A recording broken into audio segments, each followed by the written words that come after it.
I would like to consider myself a fairly risk-averse person.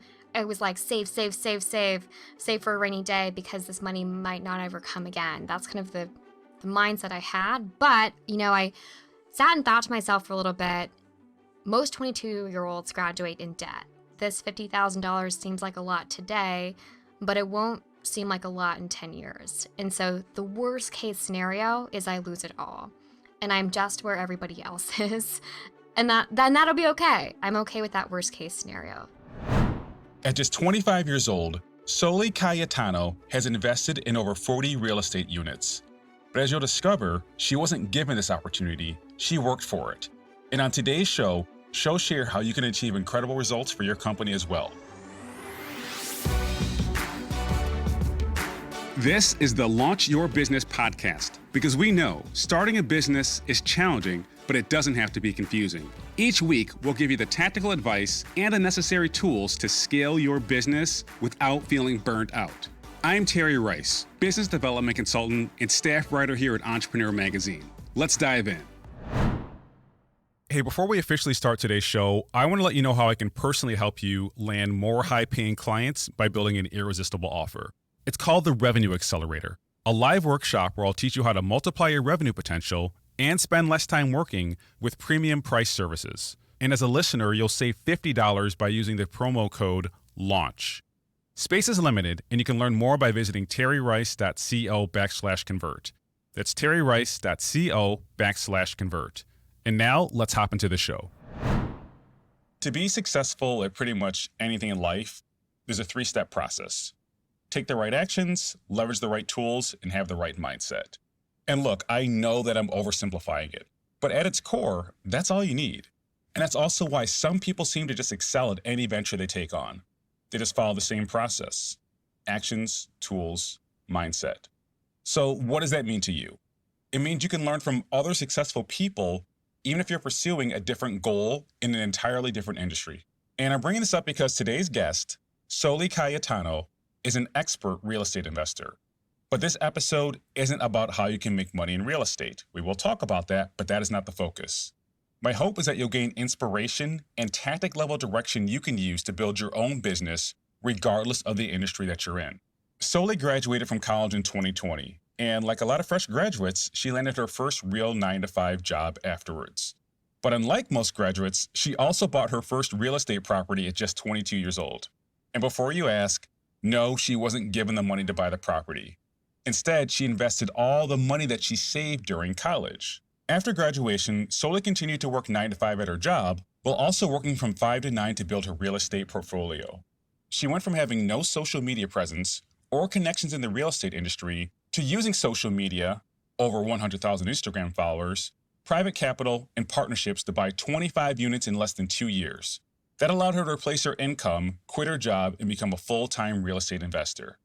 And on today's show, we'll talk about how you can build a loyal following by sharing your journey on social media and the benefit that comes from that, the first steps for real estate investing and how it's much less expensive than you might think, and how you can build a successful business even if you don't have a lot of money or connections. Let's hop into it right now. Soli, first of all, welcome. Second of all, can you please introduce yourself?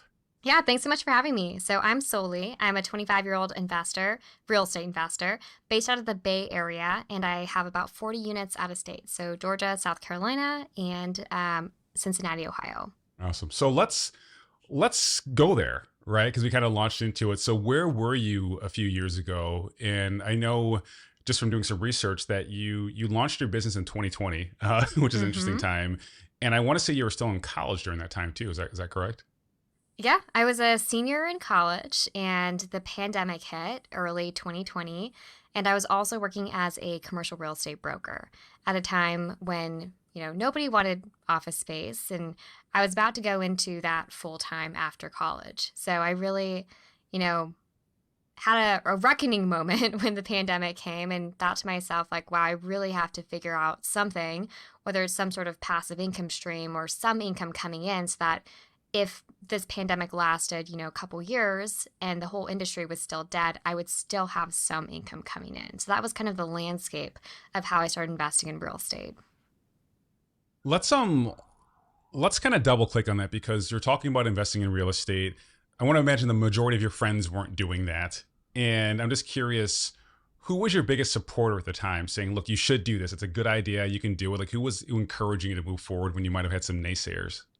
It's going to sound weird, but it was kind of my Instagram following at the time. So, it's also just such a strange part of time when everybody was, I guess, isolated from all of their friends and family. Everyone was stuck at, stay at home under curfew and stuff. And so I was at home alone and did not have anyone around me in college and really didn't know very many people locally who invested in real estate. And so I went and created an Instagram and said, hey, I'm just going to document my journey of buying my first rental property, whatever that meant, because I didn't have a rental property yet. And I found online that there were thousands of people who were real estate investors who were willing to help me. And so that's kind of who I had in my corner. It's kind of an unusual answer, but I found this crazy helpful network of people who were willing to kind of show me the way, jump on calls with me, support me, pick me up when I was down in a virtual landscape during the pandemic. So let's talk about this. So you're documenting on social media, and I love the fact that you're building in public, but who was engaging in this stuff? Because the reason why this is important is because often with our listeners, when they're doing something new, they feel like nobody cares, right? They're posting on social media, they're not getting any likes or any comments or things like that. So where did you find that community that arose for your profile? Yeah, I know a lot of people who hesitate to post on their friends and family pages because they're nervous about people judging them or like, what are people going to think me trying to be an influencer posting content? So I posted, I'm starting a new page. It's called Lattes and Lisas. And if you want to follow it, great. If you don't want to follow it, that's fine too. I kind of created an alter ego where I could keep my friends and family page and post about going on vacation. But then if you were interested in real estate, go over here. So I had, a couple friends and family think, that's interesting, great hobby. But mostly the people who were following me at first were just other real estate investors. And I think that people don't realize that the people who, like, you can totally curate your feed and you can create your following. You can create the type of content that you consume. And so there are niche groups for everything. If you're interested in digital marketing, there's a group out there for you. If you're interested in books, there's people who just share about reading books and book reviews. And so I kind of tapped into, I didn't know it existed, but thousands of people who were interested in specifically reaching financial freedom through real estate investing, and they kind of found me. So they found me at an early place where I was brand new and was just cutting my teeth every day. But they were willing to help me out because they remembered that they were there just a few years ago too. And so that was my primary following. Mostly strangers. A lot of my friends, best friends to this day, are just strangers who I met on Instagram in those early days. That's awesome. And let's continue with your self-education journey, because I think it's like Warren Buffett who said, like, formal education will make you a living, but self-education will make you a fortune. So how far did you get with the free content available before making the shift to saying, look, I got to pay somebody something? Like, what was that process like? Honestly, I learned for free for a really, really long time. And I think that because there's so much information out there, there's, free masterminds, there's free meetups, there's free books that really tell you exactly A to Z how to do it. And what I learned the most from in the beginning was actually just like doing the thing. And so I don't think I paid for a mentor until I had maybe 25 or 30 units because wow. I was hitting a ceiling and I was like, all right, how do I get past that ceiling? How do I make my business run smoother? How do I hire people and delegate people out? But in order to get into these base level like mentorships, you don't really have to spend a lot of money. There's a lot of free education out there for you to figure out how to do it. So to my understanding, you sought out mentorship, which is great, but you don't come from a family of entrepreneurs. So maybe that's why you needed a mentor. Can you just give me more information about your background, if you don't mind?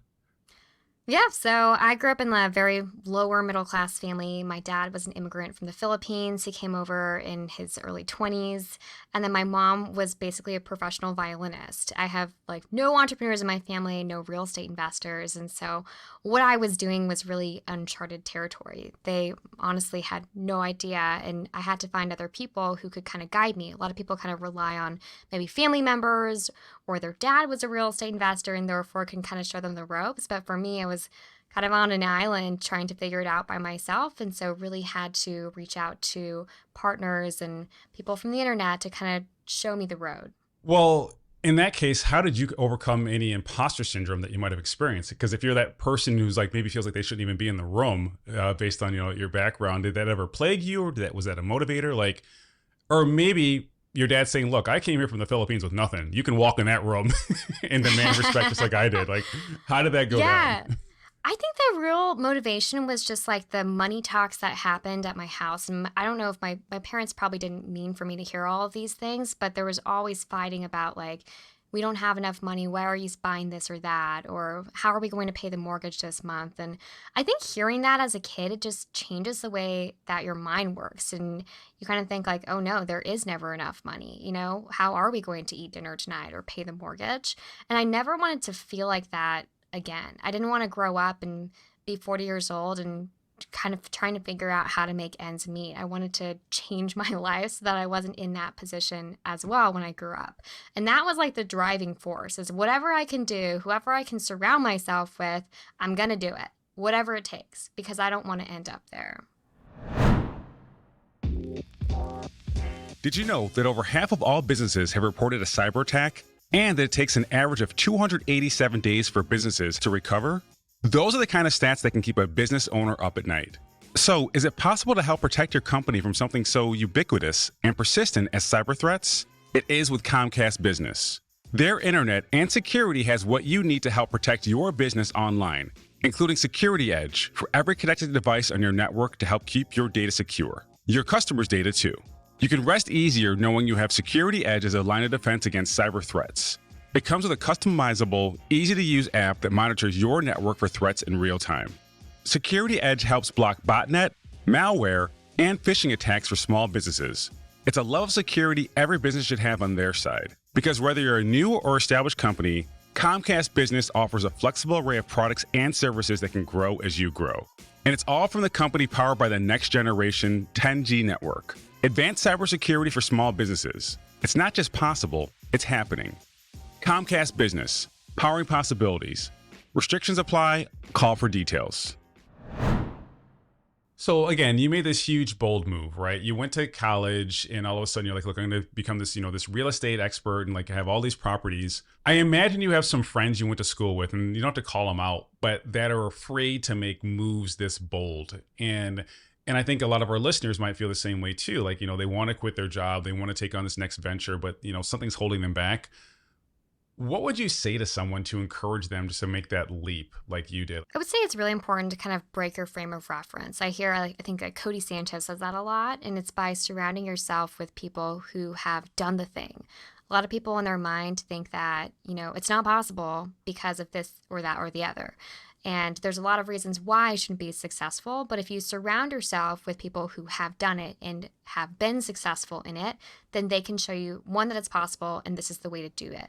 Like, you are the sum of the average of the 5 people that you hang out with the most. I think that's what the saying is. And so be very intentional with who those 5 people are. Are they people who are holding you back and saying that you can't do it? Or are they people who are doing exactly what you want to do and showing you the way? I'm glad you brought that up and you realize that at such a young age that, hey, some people in your life, like they're great for a season, but if you surround yourself with them going forward, they can actually thwart your progress and actually make you go backwards as well, because maybe they're not as innovative as you, maybe not as forward looking as you. And as a result, that can hurt your business. So again, kudos to you on that one.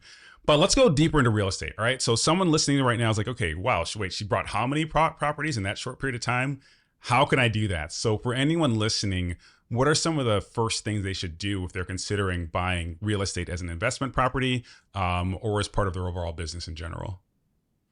Yeah, so I think the first part is set your goals. So what do you want to accomplish with real estate? Are you trying to hit a certain number of cash flow in order to become financially free? And what is that number? I think the reason why you do that first is because you're trying to determine what your why is. Like, what is the driving force between doing this unconventional thing? It is difficult. I won't say it's easy. There's a lot of roadblocks that you run into. And so if you can really dig into that deeper why and then have that to revisit later on, you're going to start off on a way better foot.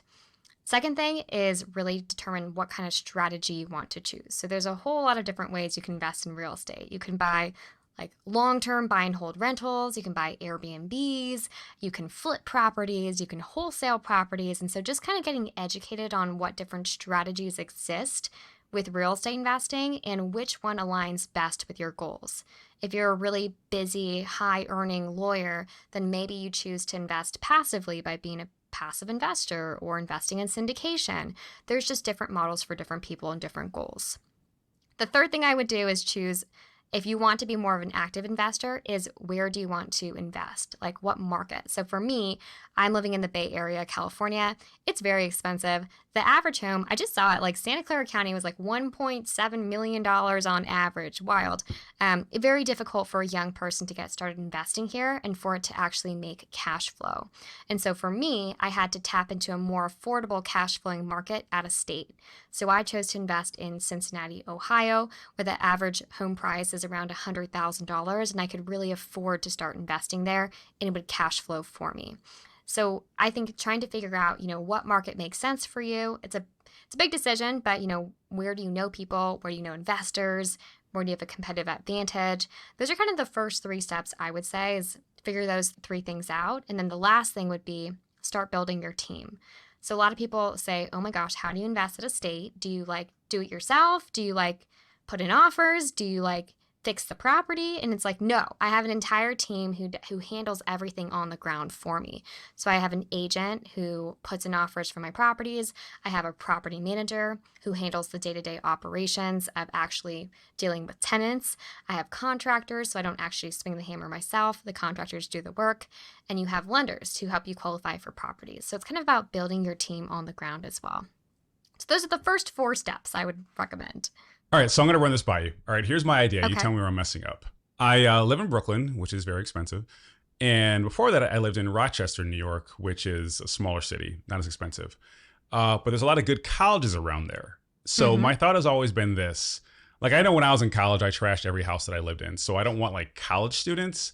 But my thought is, what if I buy a house in Rochester, have one of my friends from high school be the property manager, and only rent to grad students who might be a little bit more responsible? Yeah. How does that sound in regards to a plan? I think that sounds pretty good. I think there's 2 different ways you can do it. You can do an unfurnished rental and offer it just hey, someone want to lease it for a year or 2 years and you're a grad student. Another thing you could potentially do is offer it furnished. And so maybe you have people rent it for 3 or 4 months at a time, and it really boosts your cash flow. So I think that's the furnished rental model. And I would say it's a little bit more hands-on in terms of management, a little bit more capital intensive in terms of what you have to put into the property, but your returns can be twice as good. And so it's really figuring out what your goals are. Do you want to maximize that cash flow and in turn you're willing to put in a little bit more work and a little bit more capital?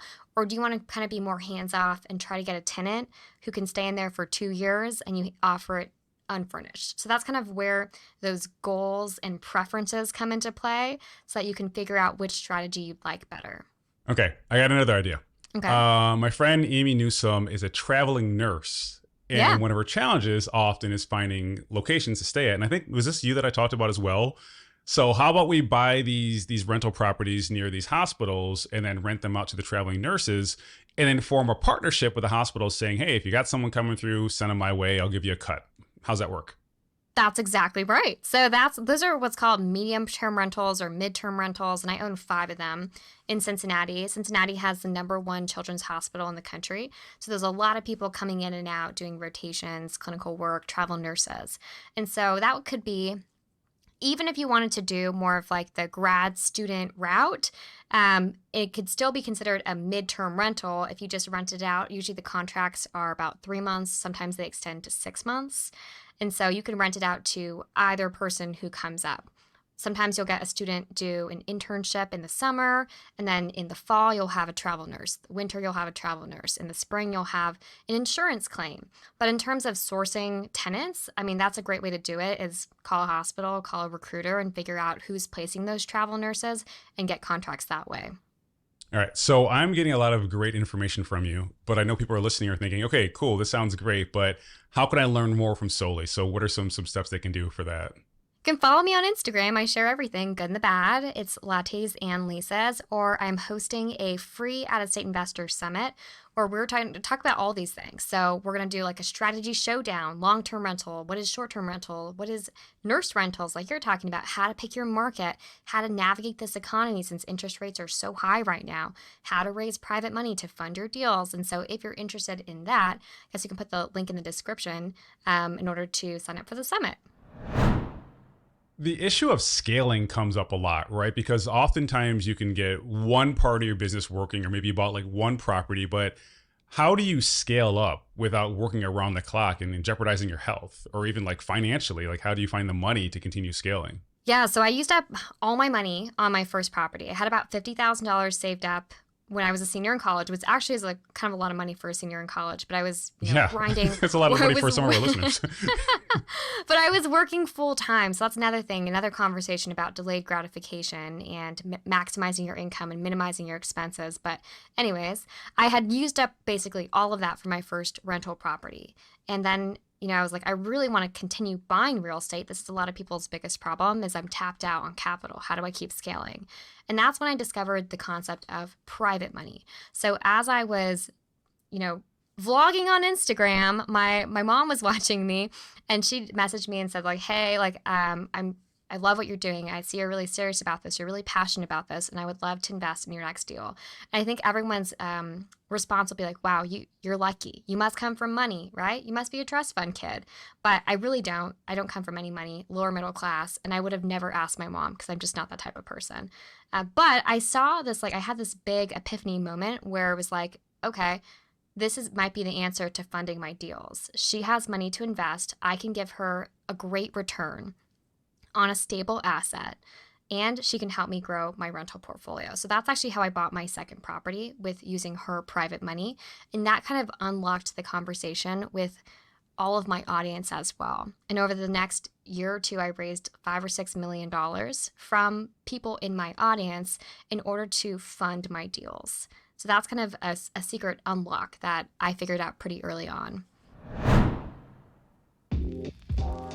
You may be familiar with Fiverr, the talent marketplace that connects freelancers to companies all over the world. What you may not know is that Fiverr has a business-friendly offering called Fiverr Pro. Gain access to the very best freelancers for your projects through Fiverr Pro's curated catalog of exceptional talent. Streamline your workflow with their user-friendly dashboard where you can organize projects, track progress, save talent lists, and collaborate effortlessly with your entire team. Designed to handle projects of any size, Fiverr Pro is the ultimate freelance solution for your business. And the best part, there are no hidden membership or subscription fees to get started. Find help with your next project by heading to pro.fiverr.com. That's pro.fiverr.com. I want to go down this path though. So if you're born lower middle class and you have $50,000 and you're about to invest it, that feels risky. So what was going through your mind when you're like, this might have been more than your parents made in a year, Yeah. What was going through your mind? I would like to consider myself a fairly risk-averse person because I was grown up in like a financially scarce household that, I was like, save for a rainy day because this money might not ever come again. That's kind of the mindset I had. But, I sat and thought to myself for a little bit. Most 22-year-olds graduate in debt or with $0 if they're lucky. And this $50,000 seems like a lot today, but it won't seem like a lot in 10 years. And so the worst case scenario is I lose it all and I'm just where everybody else is. And that'll be okay. And I'm okay with that. I'm okay with that worst case scenario. So that's kind of what was going through my head when I made that decision. So I'm gonna ask you one more question, and this one's always interesting, the responses I get. What is one lesson about entrepreneurship that you wish you learned sooner? I guess I would say that you don't have to do it alone. So when I originally started way back, maybe it was a pride issue, but I was like, I want to do it by myself and I will do everything. I will fly out there. I will renovate this property. I will lease it out. I will do it all because I want to say like, this was my baby and my project, but it's just it's not a very scalable model. You can't really do much. You're really limited by your own time. And I did that for the first 2 properties. And I wish I was a little bit more open to help earlier because I think I would have scaled a little bit faster. I guess the second lesson, I can give you one more lesson, is really to prioritize like health. Like I think as entrepreneurs, it's really difficult because you just get into the grind. And I think, a year ago I would like skip lunch and I would skip the gym because I just had to get another property under contract or deal with this or that problem. And I went through some really, really bad health issues earlier this year that just like put me out for a couple months. And from that, I think that was like after three years of grinding in this business, I really learned that if you don't have your health, you don't have anything. And so take the time, even if that seems like it's a step back in your business, it's really not, because that's the one thing that you can't really, get back. You can't do anything if you don't have your health. I know you love health stuff. I do. Well, this has been amazing. Thank you so much for your time. And again, where can we find you online? Instagram is probably the best place. It's lattes.and.leases. Awesome. Thanks so much, Soli. Appreciate it. And that's our show for today. You can learn more about Soli by visiting lattesandleases.com and follow Soli on social media at lattes.and.leases. Thanks for listening, and I'll catch up with you next time. Apply what you've learned on today's show. You'll find the show notes and more resources at terryrice.co/podcast. Again, that's terryrice.co/podcast. And the best way to support this podcast is by subscribing, telling a friend, and leaving a review. Also, you can get more tips by following me on Instagram at @itsterryrice or follow me on LinkedIn. This episode was produced by Josh Wilcox of Brooklyn Podcasting Studio and edited by Dan Lardy. Special thanks to my wife, Dominique, for keeping our kids relatively quiet as I recorded. Thanks again for listening. I'll see you next time.